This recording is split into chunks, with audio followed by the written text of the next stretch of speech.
नमस्कार and welcome you all to Study IQ. मैं हूं प्रशांत धवन। ना अपने सामने जो आप ये दृश्य देख रहे हैं ना, ये किसी साइंस फिक्शन मूवी या फिर फैंटेसी का नहीं है।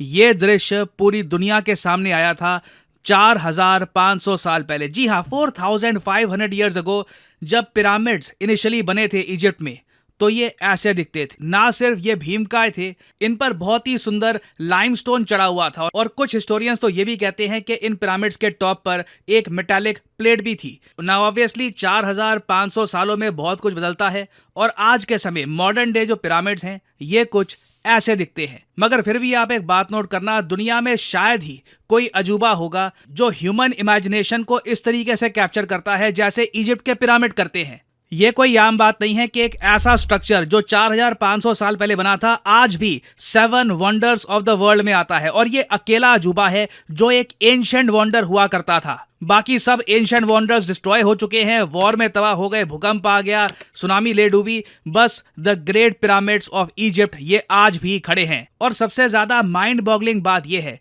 कि जब तक आईफल टावर नहीं बना था ना पेरिस में in 1889, the pyramid of Giza ये टॉलेस्ट मैन मेड स्ट्रक्चर था that has ever been built. और इसलिए आपने एक बात नोट करी होगी, ओवर द इयर्स कई बड़े थिंकर्स, कई बड़े फिलोसोफर्स ने इन पिरामिड्स को लेकर बहुत सारी थ्योरीज बनाई हैं। हालांकि ये थ्योरीज काफी बार गलत साबित हुई है, मगर अपने आप में कितनी इंटरेस्टिंग बात है कि Nikola Tesla, legendary inventor, legendary thinker, इनका ये मानना था कि जो ये पिरामिड्स हैं ये सिर्फ कोई टूम नहीं है, ये किसी राजा का मकबरा नहीं है, ये एक्चुअली जायंट एनर्जी ट्रांसमिटर्स हैं। इनसे एनर्जी आप ट्रांसमिट कर सकते हैं। ऑब्वियसली ये जो थ्योरी थी बाद में सभी साइंटिस्ट ने रिजेक्ट कर दी।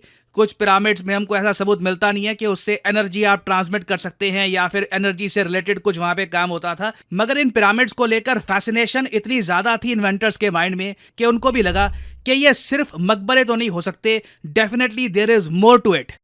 और इंटरेस्टिंगली मिडिवियल टाइम्स में यूरोप में कई लोग मानते थे कि पिरामिड्स को जरूर ग्रेन स्टोर करने के लिए बनाया गया होगा। उनके माइंड में ये आइडिया कहीं से फिट ही नहीं होता था कि एक फैरो के लिए, एक राजा के लिए ये पिरामिड्स बनाए गए थे ताकि वो फैरो मरने के बाद जो अगली दुनिया का सफर है वो ज्यादा आसानी से कंप्लीट कर पाए। और रिसेंटली आपने देखा होगा कि जो ये इजिप्ट के पिरामिड्स हैं ये फिर से न्यूज में आ गए थे, और इस बार ये बताया जा रहा था कि इजिप्ट के पिरामिड्स की मिस्ट्री अब फाइनली सॉल्व हो चुकी है। ना मुझको यहाँ पे एक बात ऐड करनी पड़ेगी कि इन पिरामिड से रिलेटेड इतनी सारी मिस्ट्रीज हैं कि सारी मिस्ट्रीज तो बिल्कुल सॉल्व नहीं हुई है। हमें बस शायद अब ये पता लग चुका है कि इन पिरामिड्स को बनाने में जो कंस्ट्रक्शन मटेरियल लाया गया था यहाँ पर, ये बेसिकली आया कैसे था। बाकी उसके अलावा आप अगर देखो ये पिरामिड्स कैसे बनाए गए थे, क्यों बनाए गए थे, इनका एक्चुअल रीजन क्या था, इन पिरामिड्स के नीचे बहुत सारे खाली चेंबर्स क्यों हैं, उसके बारे में देखिए अभी भी बहुत कम जानकारी है। ह्यूमन काइंड आज भी इस 4500 साल पुरानी मिस्ट्री को सॉल्व करने में लगा है। मगर मैं आपको ये बताता हूं बहुत ही सिंपल लैंग्वेज में कि कंस्ट्रक्शन मटेरियल को लेकर कि ये पिरामिड बेसिकली बने कैसे थे, इसको लेकर इतना कंफ्यूजन क्यों था ह्यूमन माइंड में बहुत लंबे समय तक। नाउ ये आपके सामने है मॉडर्न डे इजिप्ट का मैप। ऐसा नहीं है कि पूरे इजिप्ट में ही आपको बहुत सारे पिरामिड्स मिलेंगे। वैसे बताया जाता है कि जो टोटल पिरामिड्स पूरे इजिप्ट में है इनका नंबर 115 या 120 के आसपास हो सकता है।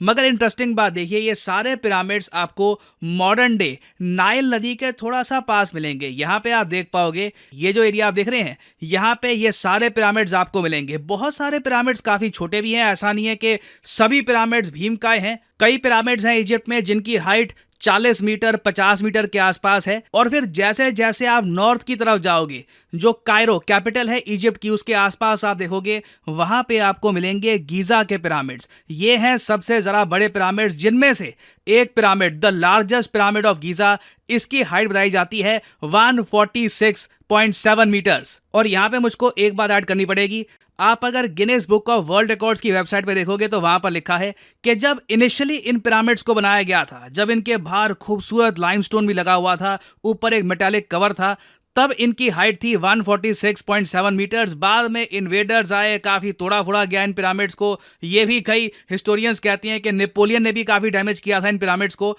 तो उसकी वजह से इस सबसे बड़े पिरामिड की हाइट थोड़ी सी कम होकर 137.5 मीटर्स है, जो अपने आप में it is still very huge. और जो इनका ये आकार है, जो साइज है इन पिरामिड्स का, यही देखकर बहुत सारे लोग काफी बार सोच में पड़ जाते थे कि ये पिरामिड्स बनाए गए हैं ग्रेनाइट और लाइमस्टोन से। दोनों चीजें इस एरिया के जहां पर ये पिरामिड्स बनाए गए हैं उनके पास आपको मिलती नहीं है। तो कैसे ये रॉ मटेरियल लाए होंगे, किस तरीके से इनके ब्लॉक्स बनाए होंगे, एक के ऊपर एक इकट्ठा किया होगा, और ये पिरामिड्स बेसिकली बने कैसे, इसको लेकर बहुत बड़ी मिस्ट्री थी ना। एक बार को आप कह सकते हैं पिरामिड्स को बनाने में एंशिएंट इजिप्शियंस का बहुत ज़्यादा हार्ड वर्क गया होगा, इंजीनियरिंग स्किल्स होंगी, वो सब मान सकते हैं। बट अगेन क्वेश्चन यही रहता है कि जहां पर ये पिरामिड्स बने हैं ना, उससे आपको 900 किलोमीटर दूर जाना होगा, तब जाके आपको ग्रेनाइट की खदान मिलेगी। तो उस जमाने में कैसे ये 900 किलोमीटर दूर इतना सारा ग्रेनाइट लेके आए होंगे, दिस वाज अ मिस्ट्री। और कई बार हिस्टोरियंस ने इसका सोल्यूशन ये दिया कि हमारे हिसाब से हुआ क्या होगा कि जो नाइल नदी है ये कनेक्ट करती है असवाहन और गीजा को। गीजा वो एरिया जहां पर सबसे बड़े पिरामिड्स बनाए गए थे, और असवाहन वो एरिया है जहां पर ग्रेनाइट के बहुत सारे डिपॉजिट्स हैं।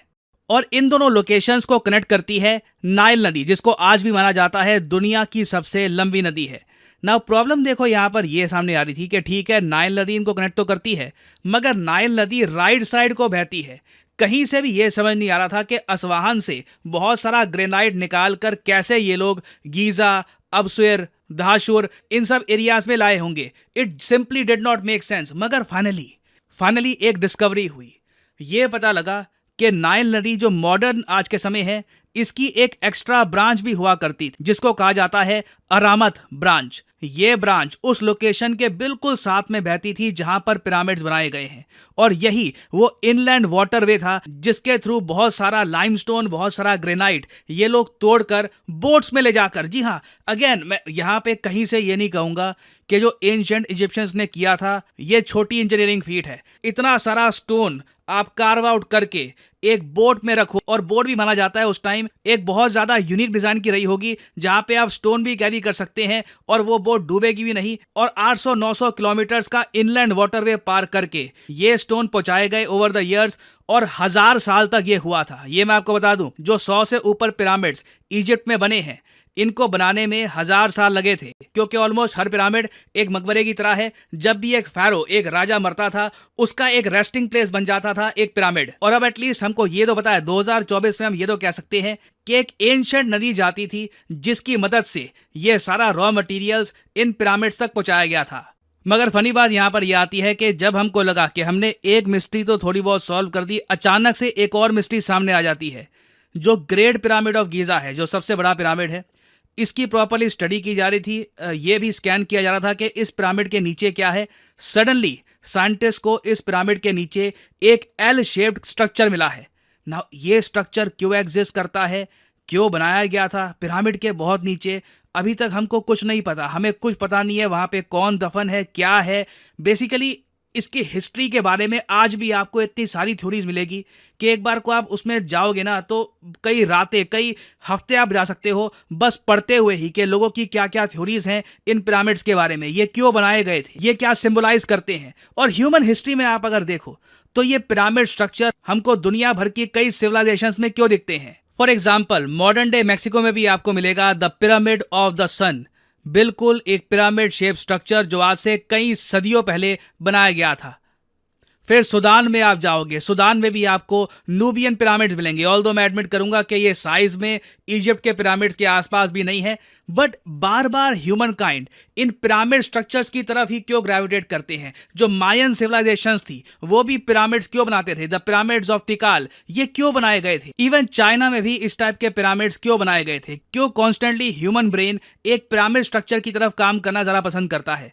यह अगेन एक बहुत बड़ी मिस्ट्री है, और उम्मीद ये है कि एज हम पिरामिड ऑफ गीजा को और स्टडी करते हैं, इसके नीचे क्या क्या स्ट्रक्चर्स हैं इनके बारे में जानते हैं, धीरे धीरे हमें इस मिस्ट्री के बारे में इवेंचुअली और जानकारी भी मिलेगी। और फाइनली यहाँ पे मैं आपसे पूछूंगा एक क्वेश्चन जिसका आंसर आप सब लोग करोगे कमेंट सेक्शन में।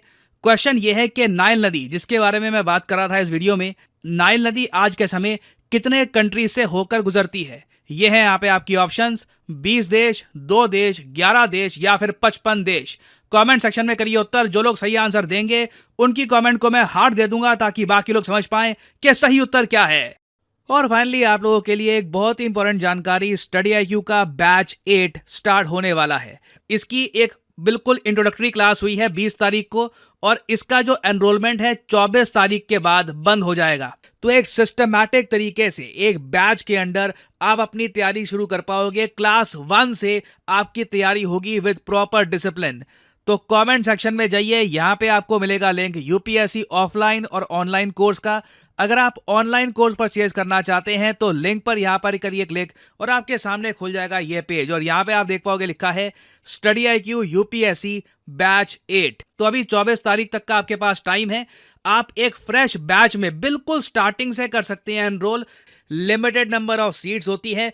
तो अगर आप प्रॉपरली यूपीएससी 2025 के लिए तैयारी करना चाहते हैं, क्योंकि प्रीलिम्स आपको पता होगा मई 25 2025 में होंगे, तो उसके लिए अगर एक प्रॉपर तैयारी करनी है तो ये कोर्स आप कर सकते हैं purchase.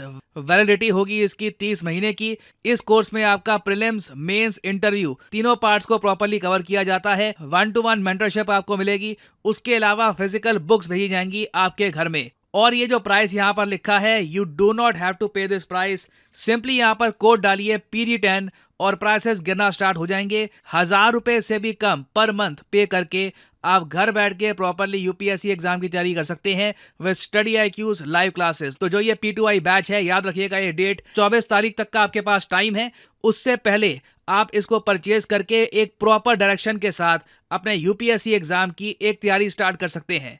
So use the code PD10 and save money. और इसी नोट के साथ ये है वीडियो का अंत। Thank you for listening and as I always say, may the gods watch over you.